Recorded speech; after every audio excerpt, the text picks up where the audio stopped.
Hello. Thank you for joining us for Stronger. I am Ruth Jefferson. I'm here with co-hosts Mark Wenzel and Phil Merten. Oh, am I on? Hi. I'll Yeah, quit you're on. giggling now. You're So on. Okay. I told them that I would let you all vote on this. So we're going to go ahead and put it to a vote. Do you want to read the Athanasian Creed right now? Or do you want us to go ahead Responsibly and in start the three-part show? harmony. How can you read something in harmony? We're going to find out. Oh, okay. Well, we'll give them another minute or so to Okay. vote. We'll call Okay. it at 6:11. Okay. Okay. In the meantime, how are you? How are you all doing today? Who, me? Yes. You Me? all, yeah. Ah, well, I'm doing pretty good, actually, in a lot of ways. Just got back from a short vacation, and that felt good. And just had a little meeting with some people on my staff, and they're being so kind to me. They're helping me organize. They're helping me delegate. So this big amorphous cloud of responsibility that I operate under so often. It's like, no, here we can organize this. We can arrange this, and it's like, oh, that wasn't nearly as bad as I thought. So I'm feeling really good. It's good to have a team. And you, Mark? That is good. I am doing well. Good weekend and start of the week. We just my garden got some really good rain, Hmm. so I don't have to go out and water tonight. So Okay. and food just came in the door, but I'm not going to get to eat it, I guess, yet. All right. Thank you for your Sacrifice. Mhm. No, that's all right though. It's all right. Well, it is now 6:11, and considering the fact that we have no comments, we are going to go ahead and Read it. not read. Oh, Yeah. Cool. okay. Um, Okay. All right. You better and not say any. this episode is going to be a bit shorter, just because we have conference this week, and you'll get to see us there, Mm-hmm. and Phil and Mark in person too. Oh boy. That is the plan. Yes. Mm-hmm. Mm-hmm. Live in person in Minnesota. Minnesota, you know. Mm-hmm. Yeah, Mhm. So my grandson calls it soda. He's two and a very half years old. simple. Soda. Where are we driving to, Finn? Soda. All right. Yeah. We should be careful as none of us are natives of Minnesota, right? No. So not to offend the Minnesotans. Yes. Yes. I want to. Oh, but they're pretty nice guys up there, don't you know? And then Phil goes and it's a joke right through that. No, but you do have some of their nice colors on the screen. So Mm-hmm. That's true. Yeah, that's Minnesota right. colors? You do. You got your purple. yeah. Oh, I Way didn't to know go. purple was a Minnesota color. The Vikings, don't you know? Yeah. Vikings. What do they do? They play football, don't you know? Oh, that's why I don't know them. Ah, I spend my time with more worthwhile teams like the Cowboys. cowboy. Anyway. Boy, just Moving throw that on from offense around. there. Just tattoo 666 across your forehead, why don't you? um, let's not and say we did. Okay. Okay. Well, we've given everybody a couple minutes to get here. I think it's about time for us to go ahead and introduce the topic for today. Okay. We are going to be talking about specifically tickets and gateway. I think when we were talking about this earlier, we called them gateway experiences, Mm-hmm. which might sound a little bit more like gateway drugs, but we'll call it that. There's similarities. There's parallels. Yeah. So as we're kind of going into that, as we're kind of going into this topic, it's really an important one as we're talking about the experiences that people have, especially with police, because there are times when something like getting a ticket turns into not just an incident that happens in one time, but also something that's used, to kind of cast judgment on a person, um, Mm-hmm. and and it can lead to other things down the road as well. Mm-hmm. Um, given the well, it's not really the right set of circumstances, but I don't. Given the wrong sort of set of circumstances, I guess we could say for that, Mm-hmm. which doesn't entirely make sense. But yeah, Phil, you said you had some thoughts though from the Bible that Yeah. you wanted us to kind of Yeah. go into as we have this conversation. Yeah. When you first brought this up, I right away went back to something I've thought about for years, from my life. How I've talked about this before. When I was in high school, a friend of mine and I had scored some hashish, and we'd had it in his locker, and there was a locker inspection, and we were busted, and I was charged with a felony. Uh, and as it turned out, the judge, the day of my hearings, just said, "Yeah, I was hearing that motor speedway outside. Is that on your end there, Ruth? Yeah. Oh, I wondered. So somebody's revving their car outside? Yeah. Cool. Oh, they're my heroes. I can rev a car. Wow. Okay. Wow. No, they're not. Uh, my mother had an apartment, a third-story apartment overlooking Main Street in Waukesha, and right at the stoplight, all the Harley boys, of which I am one, would stop and they rev their motor at the red light. Shut up, guys! You don't have to do that. What was I talking about? I was talking about my experience as a juvenile delinquent, and the judge. When I went before the judge, I, I pled guilty to this felony charge, and he said, basically, he said, if you keep your nose clean for next 6 months, we'll forget this ever happened. And I did, and they did, and so that was, as far as the criminal justice system goes, that's where it ended. But I've thought a lot over the years, especially as I've gotten in ministry to people that are uh, incarcerated that have gotten caught in the criminal justice system. What if it hadn't gone that way? Okay.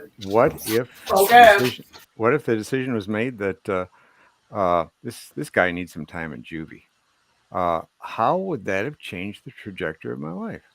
What if they had decided I was a threat and the threat needed to be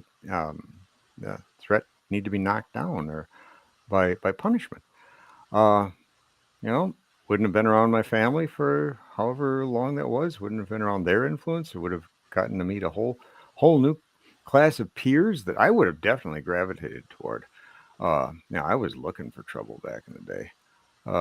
So how would I have come out of juvie? Not the same as uh, I came out of the situation where the judge was took it easy on me.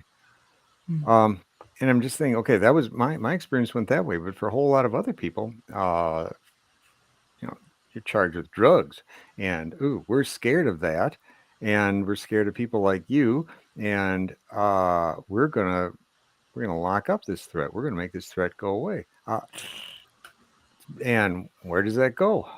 Here, I'm gonna do some screen sharing here if I could. Hang on, let me. Oh wait, that's not gonna work. Oops. I'm sorry. I'm trying to screen. Okay, first I got to share the screen. Let me back up a little bit. I'm so good at this. Okay, there we are. And share. Okay, now you can see. Can you see? There it is. Okay. Uh, I thought of how Jesus says we've got this power in our hands to set people free, or to, in this Luke 17, cause them to stumble. Uh, that would have definitely caused me to stumble if I'm at least this is my conjecture that if they'd locked me up instead of saying, just keep your nose clean and listen to what your family says, keep going to church, and you'll be fine. Um, if they'd come down a different way, well, Jesus said, things that cause people to stumble, they're bound to come, but woe to anyone through whom they come. I we don't want to be that person. We want to do everything we can to say, let's throw these things, get these things out of people's way.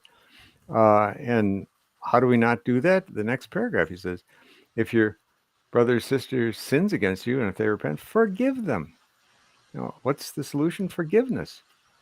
Uh, Not come down harder, but find a way to show them forgiveness. That doesn't necessarily mean no consequences, but there's got to be forgiveness in it.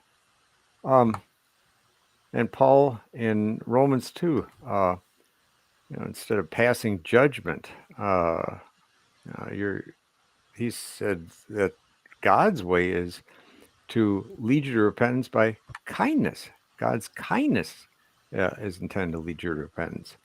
Uh, we so often talk about like you use the law to lead people to repentance. No, kindness.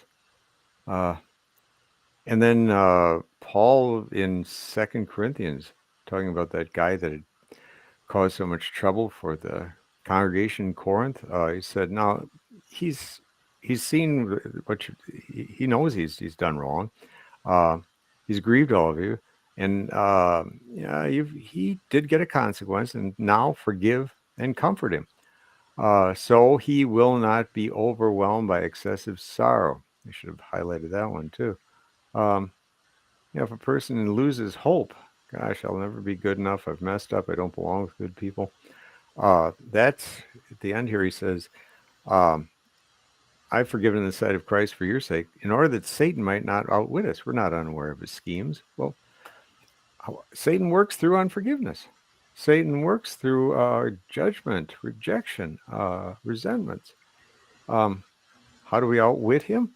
Instead of him outwitting us, it's about forgiveness, love, finding a way to treat people with love, even when we're scared of the crimes that they committed.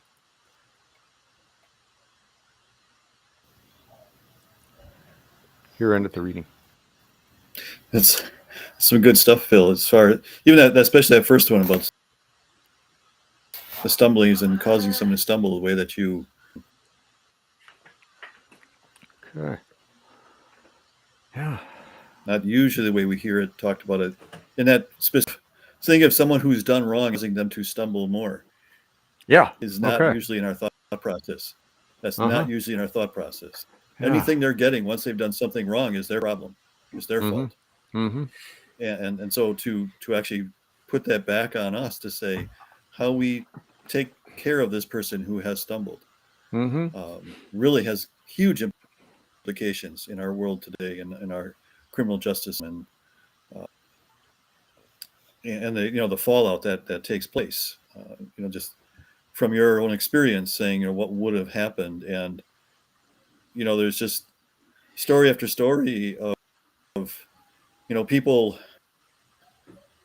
ending up in some fairly minor things, and then the tumble down things that the dominoes that start falling because this happened and that happened. And I was reading a story today about electronic monitoring in Illinois, Cook County, and how just one person's story. He had a theft charge of less than $500, felony possession of firearm, and they gave him electronic monitoring, house arrest. Essentially, he had to stay in his home, and so he had to move.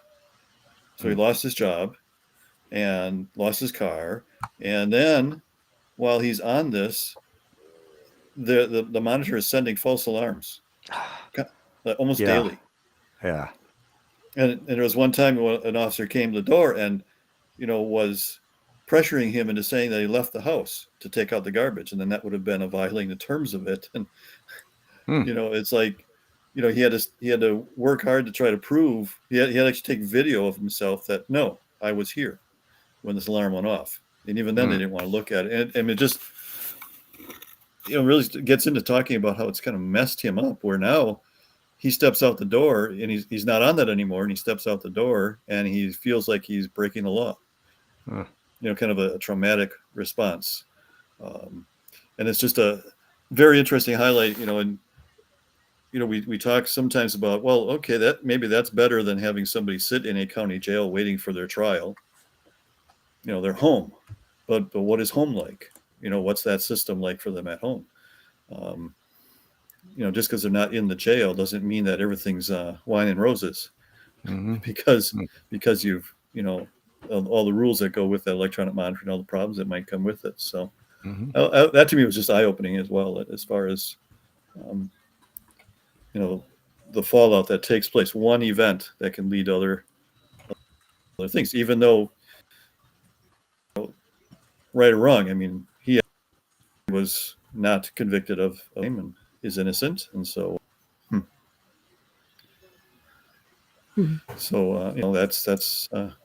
that's what I've got, my thoughts on that. And so Ruth, if you got something you want to in as far as the you had the original thought for this topic tonight, so go for it. Well, something that I'm kind of thinking about, it's not really necessarily connected to what you were saying, which is why I was going to wait for another in for that. But kind of just thinking about like the original topic with how tickets can turn into something else that could very easily turn into something else, and even deadly would be traffic stops. If we think back to, there was an article that was released in April of this year by The Guardian that showed that there were about 600 people in traffic stops killed since 2017, 25 already by this point of the article in April of this year. Which, I mean, if you are thinking about it in terms of statistics, might not seem that much, but when we think about the fact that each one of these people is a person, like that kind of adds up. And what the data shows, even there with the Guardian article, is that those stops are disproportionately affecting people of color.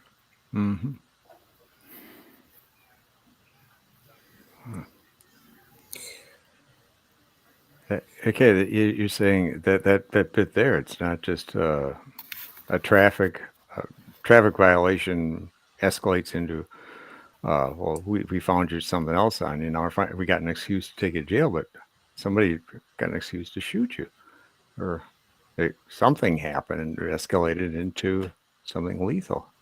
Yeah. Wow. Yeah, who thinks about that? Well, people my color, we don't think about that. A traffic stop is a nuisance.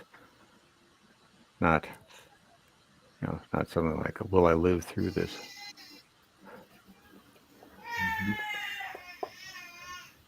Yeah. Yeah, a fear-driven, these policies and procedures that are just completely fear-driven. Well, not much good is going to come from that. If all I can do, I'm scared of people like you. I'm scared of your crimes. Golly. What about looking at them as these are you're my fellow human being, and how can I help you? You're in a bad place right now, and how can we help you to get out of this bad place?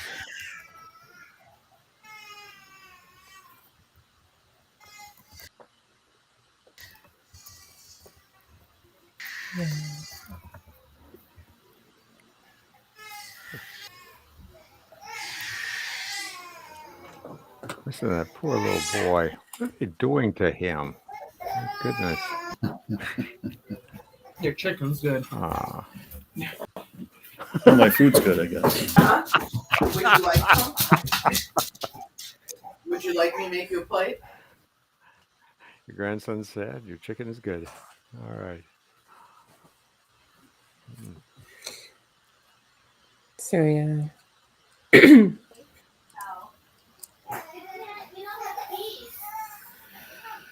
Oh, gee.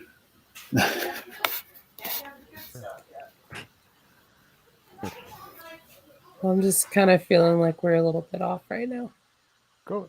I want to hear you. Your thought originally was that this ticket to ride thing s- that that's what got me thinking about the trajectory that things can go. If you respond to a traffic offense or something like that, something minor, if you respond one way, the trajectory goes one way. Respond another way, the trajectory goes a different way.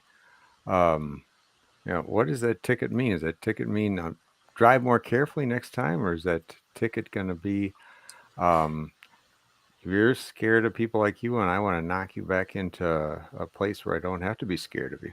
Um, I don't know. What? Tell us more about what you were thinking of with the gateway experiences and the ticket to ride. Well, I mean, with the ticket to ride, I was kind of thinking through what to even call this episode. And as I was thinking about like gateway tickets and how tickets can turn into something else, or even stops can turn into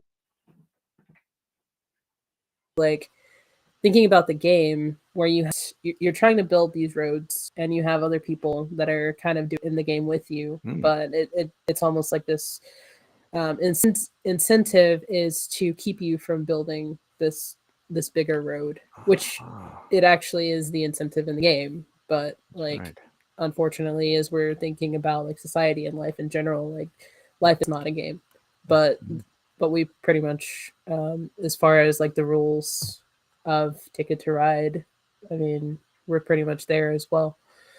But I think for me, um, the topic itself was something that I started thinking about more as I was thinking back to um, the conference that I just left, and also like one of the speeches that I gave there, thinking back to my um,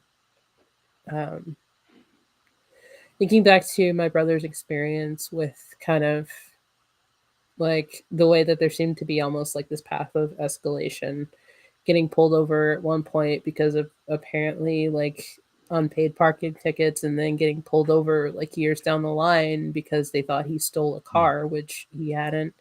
The first time, like it was possible for it to be de-escalated by a third Hmm. party. The second time, he was there by himself on the side of a road. They put him in handcuffs and threw him on the ground, so it looked like he committed an offense even though he hadn't. And I Hmm. mean, those sorts of things also have larger implications, because if you see somebody like that on the side of the road in handcuffs, Right. it doesn't matter if they did it or not. In your mind, they're already guilty. And Absolutely. I feel like that's something we do way too much. Mm-hmm. Good point. Uh, yeah, that image, that guy in handcuffs. Well, yeah, you don't put innocent people in handcuffs. That's what we think. Mhm. Good point. And the truth is, a lot of people end up in cuffs that, oh, nuts. I hate hearing that kind of thing. That drives me nuts.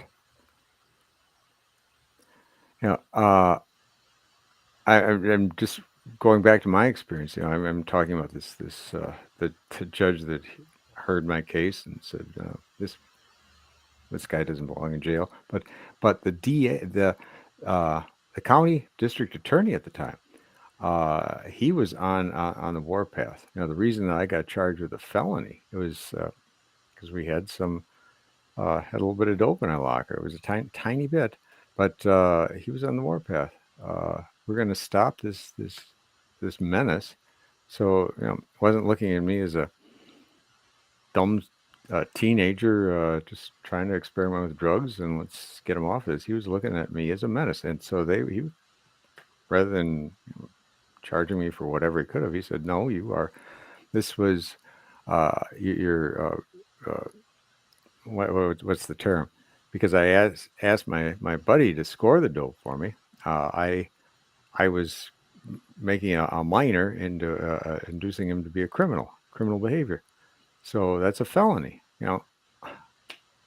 didn't have to go that far, but he was on the warpath against drugs, and I was in his way.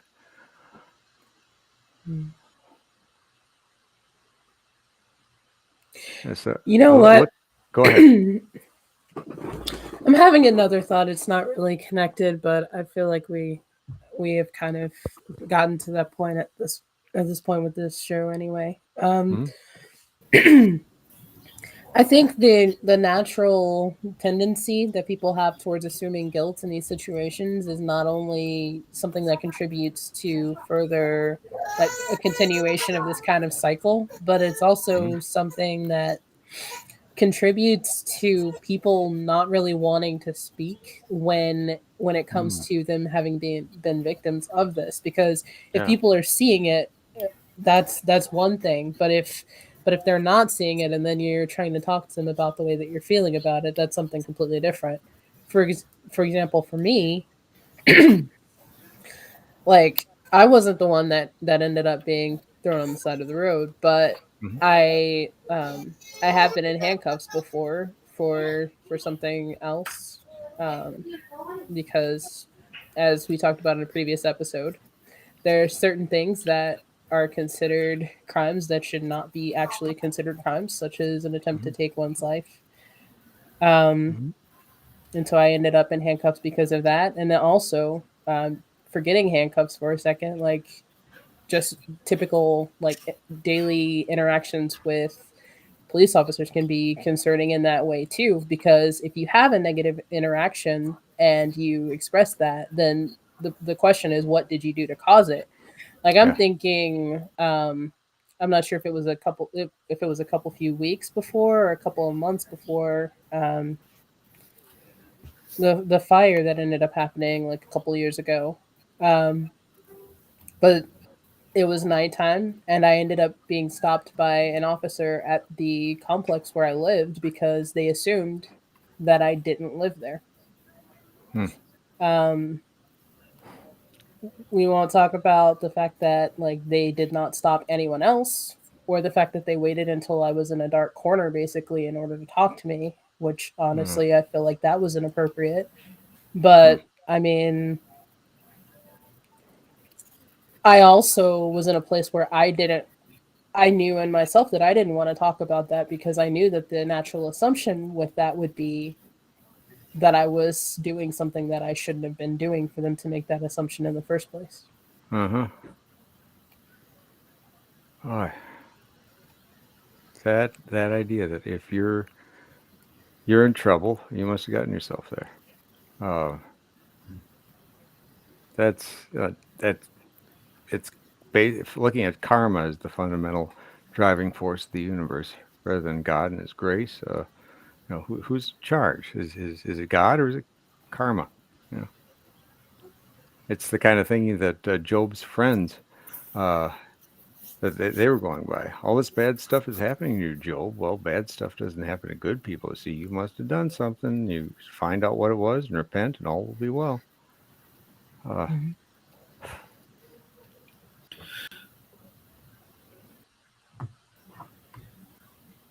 Oh, Mark's breathing. What do you have to say, yeah, Mark? he inhaled and he probably stopped.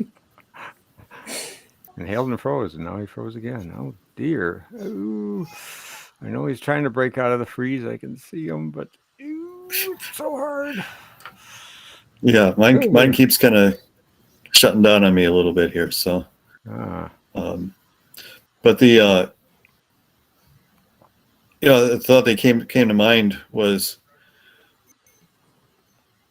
when Ruth, you're talking about like traffic stops, and we see things, and so we see, who's getting pulled over, and why is there a preponderance of certain people being pulled over, or certain neighborhoods being pulled over, and one of the factors that's involved is that's where you put more police in those areas and you have more traffic stops.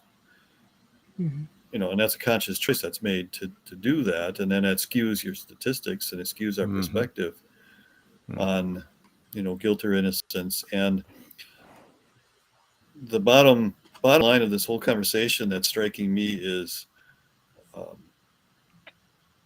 it's just being becoming more and more informed of what's happening, digging down behind the headlines into the statistics more, understanding, hearing people's stories, listening to what's going on, so we can identify in ourselves, what reactions we're having, what thoughts we're having when we see something. And, and that's, unfortunately, it seems like it's a little, it doesn't change much, but it will change things. The more we are informed, the more others are informed. And I think of that in, our kind of purpose here in Stronger is talking about, people who are incarcerated and coming out of the system and understanding that system. If we can understand that system and how that works, the better we understand it, the better we're going to be in welcoming people and in helping people and listening to their stories. Because, when the story is being told and it's totally foreign to you, our tendency is to doubt it. Well, I've never heard that before. Yeah. Have you ever had a conversation with a person in that situation before? Have you ever been in that situation before? Yeah, and unfortunately, there's that gap and divide that often takes place within our communities and our churches because of the separation that exists for whatever reasons, however we got there. And for us to be aware of that, it's just super important. I'm just always so aware of that when we start having conversation, especially when Ruth starts sharing stories, and I hear things, and sometimes it's like, yep, I've heard this before, and I get it now. But there was a time where it was like, I've never heard that before. I've never seen that happen before. Yeah. And that you doubt the story. And so Yeah. being informed is a huge starting point. As we think about ministering to people, we need to understand them and their situation and the system around them. Yeah. Thus ends. Yeah. Agreed. That just what you pointed out, Ruth. That what's my reaction when I see somebody pull over and if I see them in cuffs? How am I looking at them? Is there something in me that's saying, "Yeah, give it to them. Glad you caught those guys," or am I holding off judgment, looking at them through eyes of grace? Yeah. Oh, that first passage I brought up before, that from Luke, where Jesus was saying, don't you go causing people to stumble. You forgive people. People repent, and people mess with you, and they're repenting. You forgive them. You keep forgiving and forgiving. And Jesus' disciples' response was, "You better increase our faith." Which they were right. It's like, this is not something I do naturally. How am I going to do this? Increase my faith. So that was a good step. And then Jesus said, "Yeah, that was where he brought the mustard seed thing. You got faith size of a mustard seed. You can tell a mountain to jump in the ocean." So he's saying, you're empowered to do this. You're my people. You are empowered to forgive. You are empowered to rise beyond your natural reaction of fear and loathing and retribution. You're empowered. You got the Holy Spirit in you. You can do this. So do it.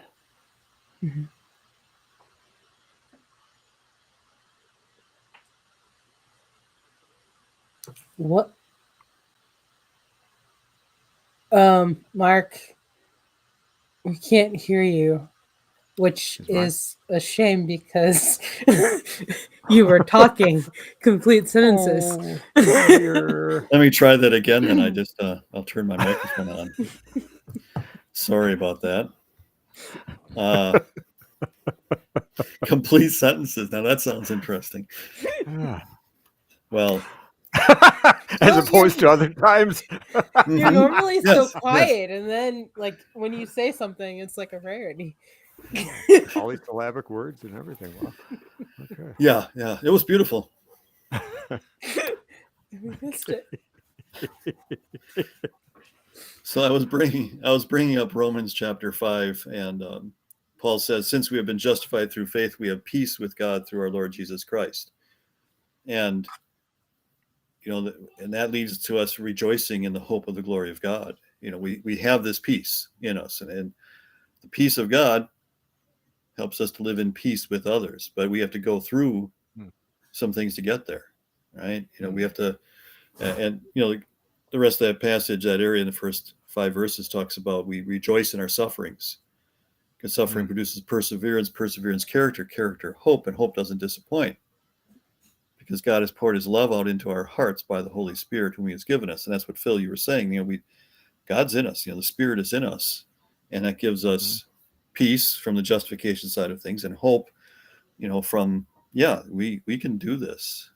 It's going to be hard. It's going to be a struggle. And we're going to find ourselves feeling badly about things we've failed to do, and yet through that, we persevere and keep moving forward. And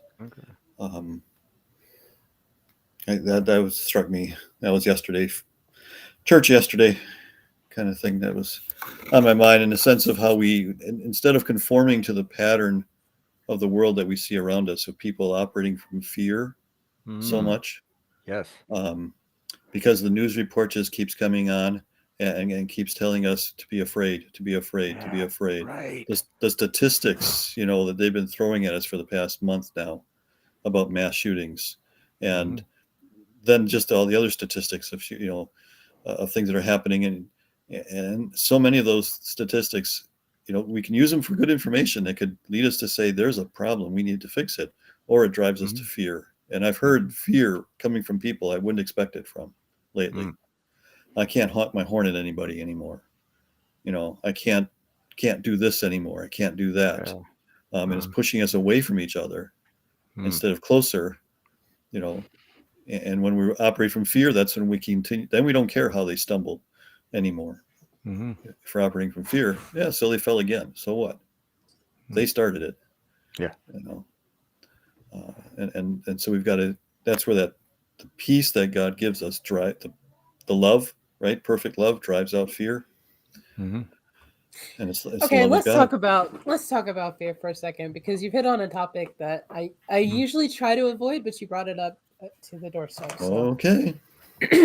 What did I do? Buckle up. Well, I mean, the thing is, we're talking about fear right now, and fear is actually kind of an addictive thing.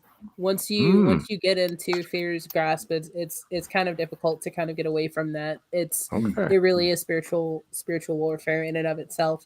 And the other part of that reality is that, I mean, the news gets popularity, gets funding, gets everything else from the degree to which you pay attention and give in to the fear that you have. So I mean, it's cyclical in that way. Like you see it, you become afraid, you want to find out more about this thing that you're afraid of, which leads into more fear, which leads into you giving them greater watch time, which leads to them producing more content that produces fear. So I mean, Agreed. Amen to that. The doom scrolling thing. It's like, that bad news story leads to another. Yeah, it is addictive. That's so weird, isn't it? Fear is not a pleasant feeling, but yet addictive.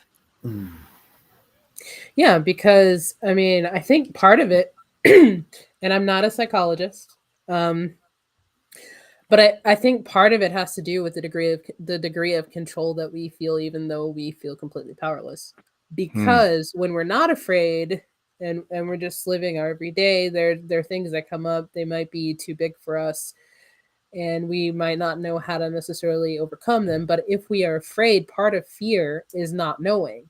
And so being able to dig more into that, even though it may cause us more fear, helps us to feel as though we have more control, because we can control what we know. Sure. Okay. So you keep on exploring those bad news stories, because knowledge is power. It gives me some degree of a feeling of control. In other words, okay, yeah. And it's an illusion. Wow, I know more stuff now, but so. Yeah. Interesting. So my thought goes back to that Romans 5 where,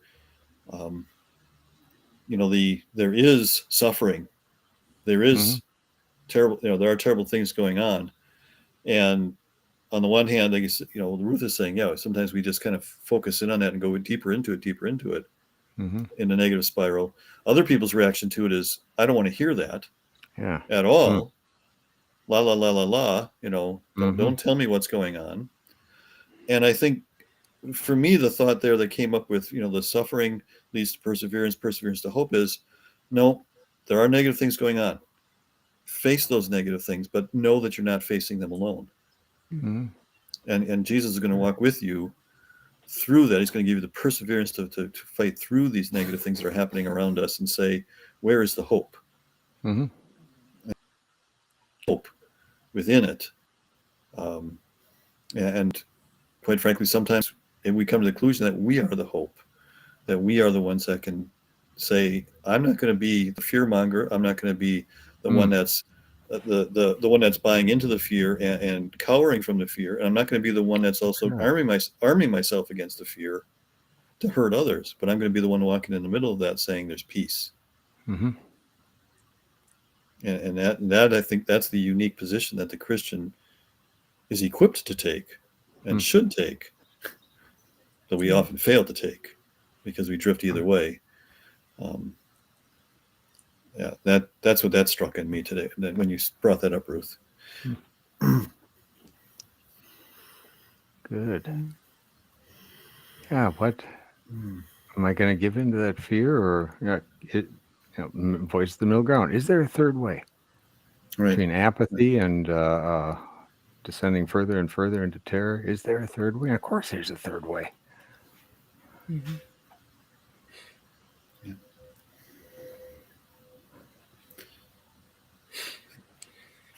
But I'm not sure where to go with this, but the idea that, the false idea of all the doom scrolling is I'm arming myself. I'm arming myself with knowledge by seeing how very, very bad this situation is. Okay, what about, how do we arm ourselves to go the third way? How do we start to be prepared for when that negativity comes at us, when we're talking to somebody who's stuck in this spiral of dread? How do we speak a different message? And I guess I'm asking the question because, boy, I've just recently talking with some friends I hadn't seen for a long time, and they started going into this. Ain't it awful in the city? And ain't things awful? There's stuff they're saying. It's like, how do I respond to this? I'm very uncomfortable with where they're going, but and I'm not I'm not always good at putting this into practice. In fact, there's a lot of times when I'm not very good at putting this into practice. But I would say an important piece of that has to do with encoding. Okay. What do you do when that initial fear hits or that initial struggle hits? I mean, part of what that entails is not just getting over it, but kind of working through it, as you were talking about, Mark. Because when we try to get over things, those things are just going to come right back and hit us. But when we work through them, then we get to meet those challenges, that fear, those concerns, and everything else head on with what we know to be true. Thinking about it kind of like a cipher, you have that initial ring where it's the concern or the fear, and then you have the external. What is the answer to that? What are some of the ways we can tap into the answer to that? For example, fear. Like there are a lot of verses and things that talk about fear. Do not fear, for I am with you. Do not be dismayed, for I am your God. Things like that. And the Bible can be helpful in that, but what's also important in the course of that is like when we think about like relationships with Christianity, I think it's important to look not only at the at the vertical but also at the horizontal. because I mean, both of those are essential. So also, who is it that's walking through life with me? Mm. And I would say, and I'm kind of maybe plugging a little bit here, but one of the ways that we can find those people would be through the incorporation of small groups, Hmm. because there in those settings you get the opportunity more to walk with people who are also going through struggles, and to have them come alongside you as well, and to not do the ghosting thing like like keeps happening. But Mm. feels like, is she talking about me? Yes. Yeah. um this is not going to make sense to those of you listening over audio, but Phil Yeah. keeps Phil keeps visually disappearing. So Not on purpose. but yeah. So I think back to what you were saying, Phil, when you're having that conversation and somebody starts to say things. Mm-hmm. My mind went to, and I think this hopefully fits with what Ruth was saying, is it, enjoying the conversation by asking, it's like, well, what is it exactly that, is bothering you about this? Mm. Or what, tell me some more about maybe some experiences you've had with that, listening to them. Okay. And then hopefully, breaking down the myths, that possibly exist. Mm-hmm. If there's real, yeah, I had this experience kind of thing. Mm-hmm. Okay. Mm-hmm. Yeah. Let's acknowledge that. And acknowledging, yeah, there are things going on in the city. Okay. But again, it's still a small percentage of people Yeah. that are doing bad things. Mm-hmm.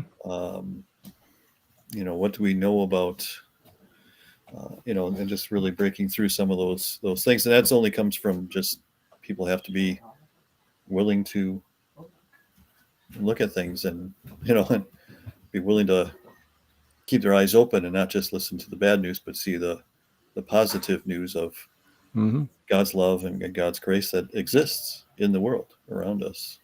Random thought, kind of in connection with what you were saying. Or should I say RIT? R.I.T. So one of the things that I learned about, like, during, I would say, my first year of college, was this idea, or this kind of thought process of like walking the circle. And kind of the way that that was kind of described to me was basically you're going out wherever you are, and you are literally walking in a huge circle, because from the time that you start it to the time that you end it, like, you are being brought into like a different place, because you're having the time to not just mentally process it, but also physically process it, the things that are happening. Okay. um and I think we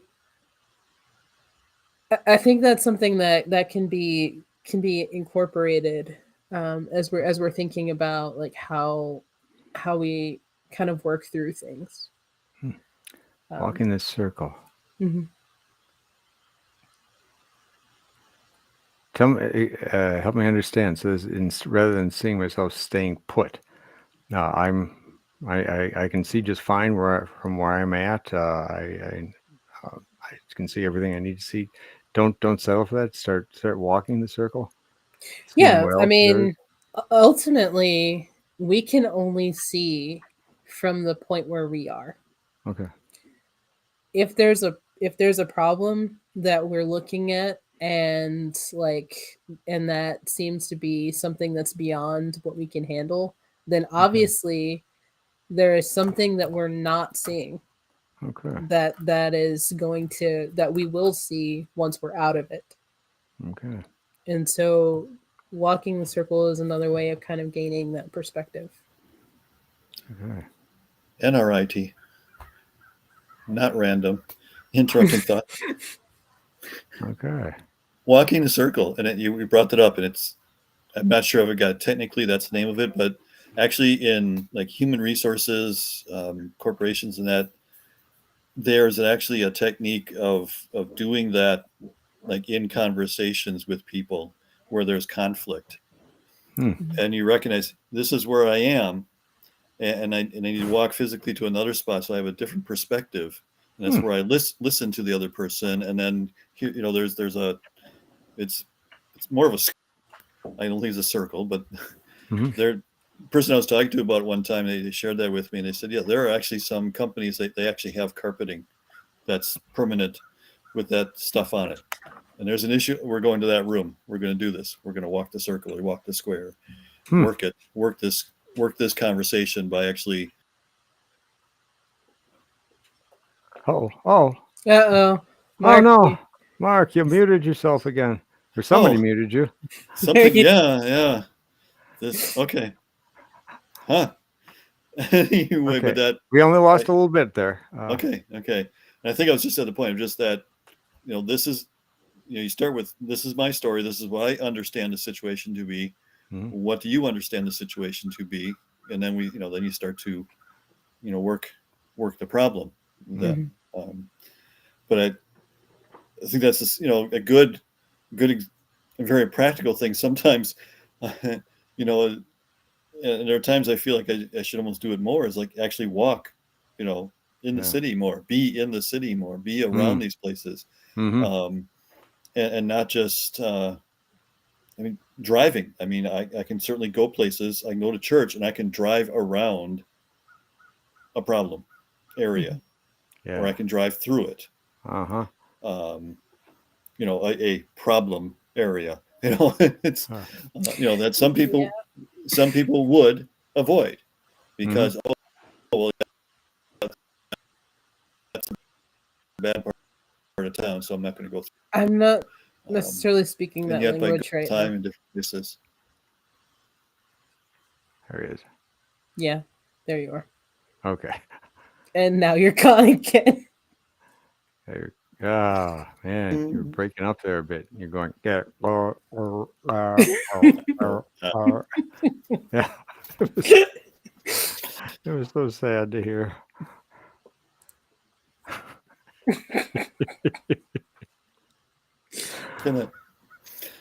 I'm just gonna. It's like, I'm not even gonna talk anymore.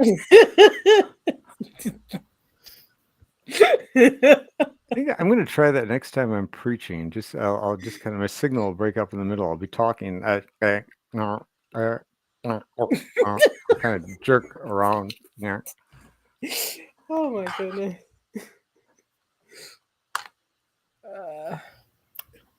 Okay. Thank you at least for it. Okay. I understand what you were saying, Ruth. I thought that was going a different direction. I was just speaking. I was speaking a different. Like, good. Now you're just doing it on purpose. Guilty. Okay. But walking that, it's not like it's not going to give you the whole experience. You won't know. Now I understand what it's like to be in the snow. You don't. But I've had my feet on the ground. I've walked. I've breathed that air. I'm there in the middle of it. There's a lot to be said for that. I would say for the one time that I did that in college, if you're in the right environment, you will be so tired by the time you finish it that your perspective will be changed. Oh, there you go. It's another thing. Sure. Get a little exercise and your chemistry changes. That's good. Good. Yeah. Well, that being said, now that we're talking about chemistry, this might be a good place for us to end this episode. Okay. Better life through chemistry, right? That's right. So true. So true. Better life through chemistry and through attending the Rev 7 conference coming up on Thursday. Ooh, way to transition. Like how I did that? Oh, master of the segue. I think I'd fall off that. Okay. So yeah, starting this Thursday at when? And where do people look? If people are saying, wait a minute, Rev 7 conference, tell me more. Rev7conference.com. Okay. Rev 7, how could it be simpler? Rev7conference.com. Oh, and Good. that's the number 7. Number 7. Oh, okay. Not the letter 7, the number 7. Good. Thank you. Well, some people might have That's, tried to spell it out. I know. I get it. You Rev just 7 couldn't resist the conference. opportunity to be I sarcastic. couldn't. I'm a weak and petty man. So all right. Well, yeah, I'm going to be there. I'm going to be there too. Yeah. And Mark's going to be there because we're driving in his car. Nice.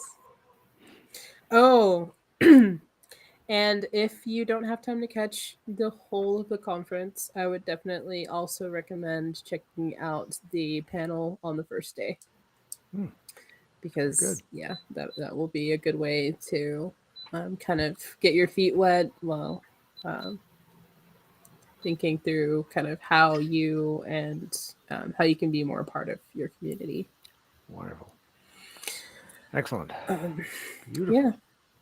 So, that All being right. said, who's praying? We could have Ruth pray.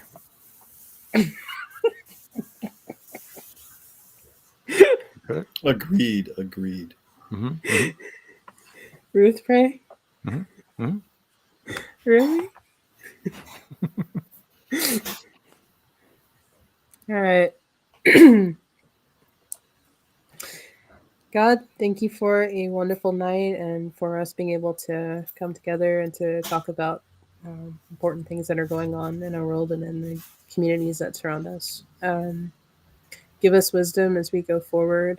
Help us to put the things that we talk about into practice and to not let the conversations stop here, but to continue. Be with all of us as we get ready for the Rev 7 conference on Thursday. And in Jesus' name, amen. Amen. Amen. I'll say amen. Okay. Why are you looking at me like that, Phil?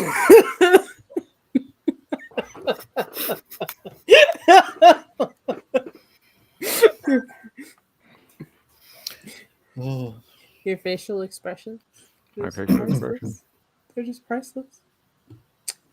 But yeah, so that is the end of this episode. So good night, Tune in everybody. again next week when you'll find our heroes confront. No, let's see. I don't know. We're I not can't think of a gonna good. be Come on. going live next week. What are you Okay. talking about? That's true. Yeah. Was trying to channel Robert Conrad narrating Bullwinkle and Rocky. What will happen to our heroes next week? All right. That was great. Fine. Swell. Good night, everybody.